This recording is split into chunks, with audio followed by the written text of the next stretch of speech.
আজকে আহলে হাদিসদের হীনম্মন্যতায় ভোগার একটা উদাহরণ আপনাকে দেই। সেকুলারিজম এবং ন্যাশনালিজমের বিরুদ্ধে উনি বলেছে। উদাহরণটা বুঝতে হলে একটু সেকুলারিজম বুঝবেন, একটু ন্যাশনালিজম বুঝবেন। উনি বলেছেন কওমিয়াত, কওমিয়াত মানে ন্যাশনালিজম। কওমিয়াতের যে মূর্তি আছে এই মূর্তি আমাদের ভেঙে দিতে হবে। ন্যাশনালিজমের যে মূর্তি আছে এই মূর্তি আমাদের ভেঙে দিতে হবে।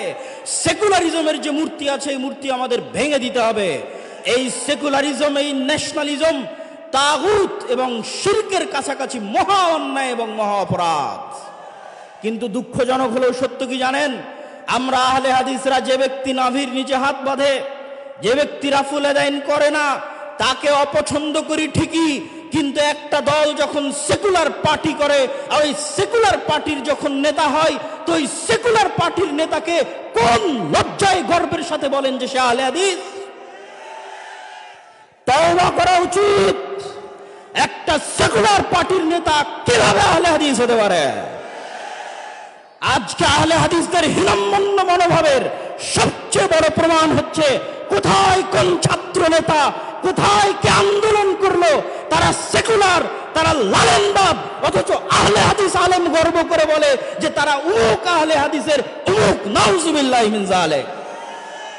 আহলে হাদিসদের এই হীনম্মন্য মনোভাব থেকে বেরিয়ে আসতে হবে। একজন আহলে হাদিস রিকশা চালক একজন সেকুলার দলের নেতার চেয়ে হাজার গুণ ভালো। একজন আহলে হাদিস মুচি এবং মচুরি একজন ন্যাশনালিস্ট দলের, সেকুলার দলের নেতার চাইতে, ছাত্র আন্দোলনের নেতার চাইতে লক্ষ কোটি গুণে ভালো।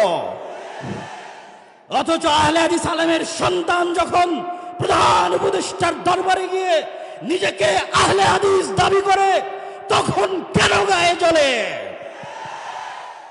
আমি কি নিজেকে আহলে হাদিস দাবি করতে পারি না? আহলে হাদিস কি ব্রাহ্মণ্যবাদ, যে নির্দিষ্ট একটা গোত্র, নির্দিষ্ট একটা দলের জন্য সীমাবদ্ধ থাকবে? পৃথিবীর আশেপাশে কোণে, উত্তর থেকে দক্ষিণ, পূর্ব থেকে পশ্চিম, যেখানে যারা কোরআন এবং সহিহ হাদিসের মতবাদের উপর অটল থাকবে তারাই আহলে হাদিস। আল্লাহু তাকবীর, আল্লাহু তাকবীর। আব্দুর রাজ্জাক বিন ইউসুফ কোনদিন বাংলার মাটিতে শিরক এবং বিদআতের সাথে আপোষ করেনি। আব্দুর রাজ্জাক বিন ইউসুফের সন্তান হিসেবে যদি কোনদিন শিরক এবং বিদআতের সাথে আপোষ করতে হয়, দাওয়াতি কাজ বন্ধ করে দেব, তবু শিরক এবং বিদআতের সাথে আপোষ করব না। এই আপোষহীন